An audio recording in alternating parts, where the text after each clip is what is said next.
आशा करता हूं आप सब बहुत अच्छे होंगे। मेरा नाम है सिद्धांत अग्निहोत्री। स्टडी ग्लोस पे आपका बहुत बहुत स्वागत है।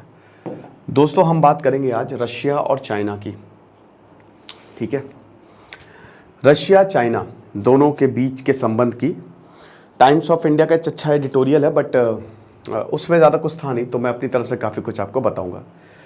भाई देखो, जियो पॉलिटिक्स मैंने शुरू की थी 10 साल पहले, मतलब 2007-8 तक। मतलब जब मैं 10वीं में था तो मुझे बड़ा इंटरेस्ट था कि आखिरकार दुनिया में होता क्या। तो मैंने बहुत किताबें पढ़ी, ढेरों किताबें पढ़ी, ठीक है, और बहुत सारे आर्टिकल्स आज भी जियो पॉलिटिक्स पे लगभग, क्योंकि अब तो खैर काम ही है तो 8-10 आर्टिकल्स आपको पढ़ने ही रहते हैं। तो फिर मुझे बहुत कुछ पता चला। मुझे ये पता चला कि जो भी रिलेशंस होते हैं ना, वो जैसे आपके परिवार में होता है, आपके मोहल्ले में, एकदम वैसे ही ये सब काम करता है। मतलब है तो साथ दे दो, नहीं मतलब है तो, लेकिन अल्टीमेटली ज्यादातर जो लोग हैं वो इंसानियत पे खड़े रहते हैं। ये बात सच है। तो आज चाइना और रशिया प्यार हमें किस मोड़ पे ले आया, इतिहास की बात करेंगे। लेकिन सबसे पहले दोस्तों हम अपने डार्क साइकोलॉजी कोर्स की बात करेंगे। आपको पता है शी जिनपिंग, व्लादिमीर पुतिन, ये सब psychological warfare, brain washing techniques, manipulation techniques use करते हैं। आपके परिवार से ही शुरू होता है। तो डॉक्टर मयूरिका दास आपको बताएंगे कि इनसे बचे कैसे। डार्क 40 कूपन कोड यूज करना, लाखों का मॉड्यूल हम 600 रुपए में लेके आए हैं। कल रात 12 बजे तक ही सेल है। सेल एक्सटेंड इसलिए करनी पड़ी, आपने बहुत बोला। ओके चलो, तो ये है आपके सामने दो पर्सनालिटीज। शुरू से शुरू करते हैं, चलो भाई। पहली कहानी क्या है? Wagner group. वैगनर ग्रुप ने क्या किया? तख्ता पलट करने की कोशिश की। कहां पे? प्रोज़गिन ने, रशिया ने। इसमें मैंने काफी लेक्चर्स लिए। बहुत बुरी हालत। रोस्टोव जो कि लगभग 200 किलोमीटर दूर है मॉस्को से, वहां पे पहुंच गए और किसी ने भी रोका नहीं। 5 हेलीकॉप्टर्स को मार गिराया और ये आगे बढ़ते जा रहे थे। व्लादिमीर पुतिन खत्म हो जाते, बचते नहीं हो।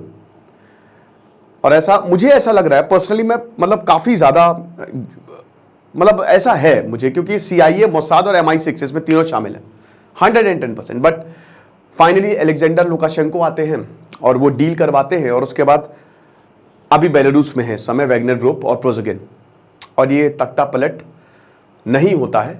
बच जाते हैं व्लादिमीर पुतिन, बाल बाल बचे। जान बची तो लाखों पाए, लेकिन बकरे की अम्मा कब तक खैर बनाएगी। चाइना ने अभी क्या किया है? सपोर्ट दिया है रशिया को यूक्रेन वॉर में। China is supporting Russia. China और रशिया में सिमिलैरिटी क्या है? 1917 में क्या हुआ? रशियन रेवोल्यूशन आया। मैंने किताब पढ़ी, मेरे जीवन की एक ऐसी किताब जिसने मेरी, मतलब मैं बहुत परेशान हो गया। मैं तकरीबन 3-4 दिन तक डिप्रेस रहा। आइरिस चैंग की रेप्स ऑफ नैनकिंग। इस किताब का मैं कोशिश करूंगा मैं रिव्यू भी कर दूं। बेस्ट सेलिंग किताब है ये, इसको आप पढ़िएगा। इसमें क्या बताया? इसमें यह बताया है कि चाइना के हालात क्या थे। 1937 का ये जो इवेंट है, इसने पूरे चाइना को हिला के रख दिया, पूरी दुनिया को हिला के रख दिया। 20 से 80 हजार औरतों के, मतलब इतना है कि इन औरतों का रेप हुआ। और ऐसा रेप, मतलब as a war weapon use किया है। बट आप परेशान हो जाएंगे। किसने किया? जापान ने किया। अभी सब कुछ मैं कनेक्ट करूंगा। ओके, तो जापान ने बहुत मारा है चाइना को, और जापान ने सबको मारा। जापानीज पूरे पागल थे, पूरे पागल, और बड़े तगड़े थे।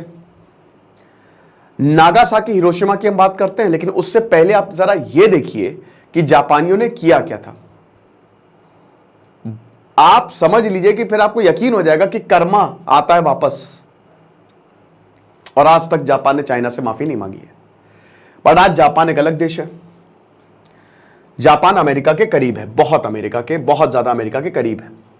तो अमेरिका और रशिया, अमेरिका और रशिया, ये वर्ल्ड ऑर्डर है। ठीक है, अमेरिका ने कई जगह तख्तापलट करवाए हैं। क्यूबा में भी लगभग पिग्स इन्वेजन जो हुआ था, लगभग हो ही गया था वहां पे तख्तापलट। ठीक है, और रशिया की भी बात करें तो रशिया एक पावर है, सुपर पावर है। तो अमेरिका ने कई बार कोशिश की है कि रशिया में भी तख्तापलट करवाने की। ठीक है, ऐसा नहीं, बट नहीं हो पाया किसी ना किसी कारणवश। अब हुआ क्या है कि चाइना अगर की बात करें तो चाइना और जो रशिया है, ठीक है, आज जापान अमेरिका के साथ है। और ईस्ट एशिया में रशिया का अमेरिका का इन्फ्लुएंस बढ़ता जा रहा है।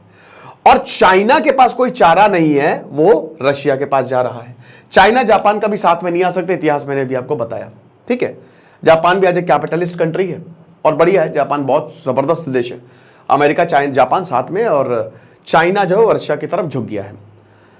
प्रॉब्लम यह है कि चाइना और रशिया, अब चाइना ने अपना पूरा दांव रशिया पे लगा दिया, लेकिन क्या चाइना रशिया पे भरोसा कर सकता है? नहीं। डिफेंस एक्सपर्ट का यही कहना है कि यह चाइना के लिए फायदेमंद नहीं है, यह बर्डन है। आपने वैगनर ग्रुप को देखा, रशिया पे पहुंच गए, अगर व्लादिमीर पुतिन गिर जाते तो चाइना का क्या होता? चाइना के बहुत पैसे फंसे हैं, चाइना भी बैकएंड में रशिया को, हालांकि बता रहे कि यूक्रेन वॉर पे हमारी क्लोज नजर है, हमने नजरें गड़ाई हुई हैं, बट कहीं ना कहीं रशिया को फंड कर रहा है चाइना, पैसे दे रहा है अच्छे खासे। इंडस्ट्रियलिस्ट बैंड है, सारे के सारे वेल्दी रशियंस पे सैंक्शंस लगाए गए हैं। अब इधर चाइना सपोर्ट कर रहा है उन वेल्दी रशियंस को, जो भी रॉ मटेरियल्स है सप्लाई करे। बट वैगनर ग्रुप का जब ये हुआ तो चाइना के बहुत सारे लोगों का पैसा फंस गया जो अमीर अमीर थे। क्या दोनों देशों में सिमिलैरिटी है? 1917 में रशियन रेवोल्यूशन आया, रशिया पहला कम्युनिस्ट देश बन गया, है ना। लेनिन बढ़िया एकदम फिल्मी स्टाइल में आए ट्रेन से। चाइना में 1921 में ही कम्युनिस्ट पार्टी बनी और हर जगह पूरी दुनिया में कम्युनिस्ट पार्टी बनने लगी। चाइना में कम्युनिज्म 1949 में आया। तो दो कम्युनिस्ट बड़े देश, चाइना और रशिया। किसी ने भी नहीं सोचा था चाइना में कम्युनिज्म आएगा, बट आ गया, ठीक है। अब यहां पे हमेशा देखिए, जब 1945 में भी सिविल वॉर हुई चाइना में, चियांग काइशेक और माओ जेडोंग के बीच में, तब भी क्योंकि रशिया सोवियत एक कम्युनिस्ट देश था, तो तब भी स्टालिन ने माओ जेडोंग को ही सपोर्ट किया। रशिया के मतलब सोवियत के सपोर्ट के बिना चाइना कभी सिविल वॉर जीत ही नहीं पाता। तो 1949 में रशिया के सपोर्ट से कम्युनिज्म आ गया और उसके बाद सोवियत से काफी अच्छे रिश्ते रहे, बहुत बढ़िया तरीके से रिश्ते रहे चाइना के, माओ जेडोंग के, है ना। थोड़ा बहुत दिक्कतें हुई हैं, ऐसी बात नहीं है, लेकिन मोर और लेस, क्योंकि दोनों की आइडियोलॉजी सेम है। तो अब कभी भी अगर प्रॉब्लम होगी, क्योंकि चाइना अमेरिका के साथ तो जा नहीं सकता, वो जाएगा रशिया के साथ ही, तो चाइना की एक तरीके से मजबूरी बन जाती है, क्योंकि चाइना मुश्किल में है। अब दोनों ही एक तरीके से सुपर पावर है, रशिया भी एक सुपर पावर है, लेकिन वो वॉर में दिख गया किसकी कितनी सुपर पावर है, और चाइना भी सुपर पावर है। इनके पास भी अत्याधुनिक हथियार है, साथ ही साथ बहुत पैसा पड़ा है चाइना के पास, हर जगह इन्वेस्ट कर रहा है, पैसे से खरीद रहा है। ये रशिया को भी बहुत बेनिफिट कर रहा है और चाइना सीधा अमेरिका से कंपीट कर रहा है। साइंस एंड टेक में चाइना आगे निकल रहा है, ठीक है। तीसरा पॉइंट, दोनों की कंडीशन लगभग सेम है। रशिया यूक्रेन पे अटैक कर दिया, चाइना ताइवान पे अटैक कर सकता है और इसके खतरे जो है वो बढ़ते जा रहे हैं। इनफैक्ट चाइना रशिया को साथ देने का, चाइना का ये बहुत बड़ा मोटिव था कि वो चेक कर सके कि अगर हम रशिया के साथ जाते हैं तो अमेरिका और नेटो क्या करते हैं, तो अगर हम कल को ताइवान पर अटैक करेंगे तो उनका रिस्पांस कहीं ना कहीं यही रहेगा। ये भी है, ठीक है। तो दोनों के ही कंडीशन सेम है कि भाई इधर चाइना ताइवान पर अटैक करना चाहता है, रशिया ने यूक्रेन पर अटैक कर दिया। हालांकि कंडीशन सेम का मतलब यह है कि जो इनके इंटरेस्ट हैं, जो ये करना चाह रहे हैं, इकोनॉमी में तो रशिया चाइना के बराबर है ही नहीं, ठीक है। चाइना बहुत आगे निकल गया, ये चीज है। भाई रशिया के पास बेलारूस है तो चाइना के पास नॉर्थ कोरिया है, दोनों ही डिक्टेटर, दोनों ही में कम्युनिज्म। और शी जिनपिंग भी मोर और लेस अथॉरिटेरियन है, वही डिक्टेटर है, और एक तरीके से व्लादिमीर पुतिन का भी सेम ही हिसाब किताब है, और दोनों के पास भयानक पैसा। तो चोर चोर मौसे नहीं भाई, दोनों एक दूसरे को सपोर्ट करेंगे ही करेंगे। रशिया भारत का भी बहुत अच्छा दोस्त है। अब बात इतनी सी है कि जब रशिया में ऐसा तख्ता पलट हुआ है, कंडीशन सेम, तो क्या चाइना में भी इस तरीके का कुछ तख्ता पलट हो सकता है? जवाब है मुश्किल है, बहुत ज्यादा। चाइना में ऐसा तख्ता पलट नहीं होगा। वो क्यों मैं ये रीजन आपको बता रहा हूं? इसका सबसे पहला तो रीजन ये है कि चाइना के लोग खुश हैं। कहीं पे भी तख्ता पलट होने के लिए लोगों का सपोर्ट बहुत चाहिए होता है।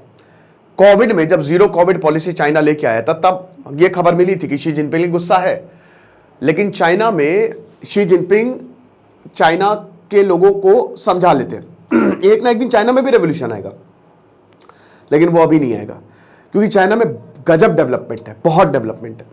और लोग इससे खुश हैं, लोगों को रोजगार मिला है। चाइना ने अपना जो सर्विस सेक्टर, मैन्युफैक्चरिंग सेक्टर और एग्रीकल्चर सेक्टर तीनों को ही बैलेंस कर लिया है, तो ये चाइना के लिए बढ़िया है, इसीलिए लोग खुश हैं। दूसरा पॉइंट ये है कि चाइना अभी वॉर में नहीं है, जैसे रशिया यूक्रेन वॉर में है, और जब आप वॉर में होते हो और अब अगर आप वॉर हारते हो तो आपके तख्ता पलट के चांसेस ज्यादा बढ़ जाते हैं, ठीक है। तो चाइना भी कोई वॉर में नहीं है, प्रॉक्सी वॉर लड़ रहा है वो, बट ऐसा नहीं कि हाँ जब ताइवान को इन्वेड करेगा और अगर चाइना कहीं ताइवान से नहीं जीत पाए, जो कि नहीं जीत पाएगा, जो यूक्रेन का हाल, यूक्रेन में रशिया का हाल हुआ उससे बुरा चाइना का हाल होगा, क्योंकि समझिए कि इनडायरेक्ट सपोर्ट जब यूके और अमेरिका का है यहां पे यूक्रेन को, तब तो रशिया की बैंड बज गई, और ताइवान में तो डायरेक्ट सपोर्ट रहेगा, ठीक है, वो तो अमेरिका ने सीधा बोल दिया है, तो फिर चाइना का क्या हाल होगा? तो मुश्किल होगा चाइना को। तो अगर वॉर होती है ताइवान के साथ, चाइना डायरेक्ट भिड़ेगा, तब ये पॉसिबिलिटी होगी कि चाइना में दख्ता पलट हो जाए, ठीक है, वहां पे जो शी जिनपिंग है उनको जो है वो हटा दिया जाए। There will be a big possibility. तीसरा पॉइंट ये वैगनर ग्रुप ने किया है, रशिया ने वो हर हथकंडे अपनाए हैं, और रशिया में जो स्पाई सिस्टम है ना बहुत भयानक तरीके से चलता है। चाइना का स्पाई सिस्टम उतना ऑर्गेनाइज नहीं है, और रशिया में ऐतिहासिक तौर पे रहा है। चाइना मर्सनरीज को नहीं यूज करता है, उनके पास वैसे मर्सनरीज को, हरी प्राइवेट आर्मी ऐसा कोई नहीं है जो नहीं यूज करे, बट जितना रशिया उन पे भरोसा करता है और वैगनर ग्रुप बड़ा खतरनाक है, उतना कहीं ना कहीं चाइना नहीं करता है। अगला पॉइंट, चाइना ने इकोनॉमी जो है ना वो मतलब उसको तोड़ लिया है एक तरीके से। अब जैसे रशिया में जो तख्ता पलट हुआ उसमें बाहरी ताकतों का 110% हाथ होगा, लेकिन चाइना में ऐसा नहीं होगा, क्योंकि चाइना पूरी दुनिया से, जैसे भारत भले ही आप कितना चाइना से नफरत कर ले, लेकिन बहुत कुछ भारत में चाइना का ही आता है। इनफैक्ट आपको बता दो कि भारत काफी चीजों पे चाइना पे डिपेंडेंट है। जो आपको सिग्नल पे पेन या कुछ और बेचते हुए वो भी मेड इन चाइना है। तो देश चाइना से पैसों की अगर बात है तो वो संबंध तोड़ ही नहीं सकते, और ये सबसे बड़ा रीजन है कि इस समय कोई भी देश नहीं चाहेगा। इनफैक्ट अमेरिका से भी चाइना का ट्रेड डेफिसिट है, आप ये समझिए।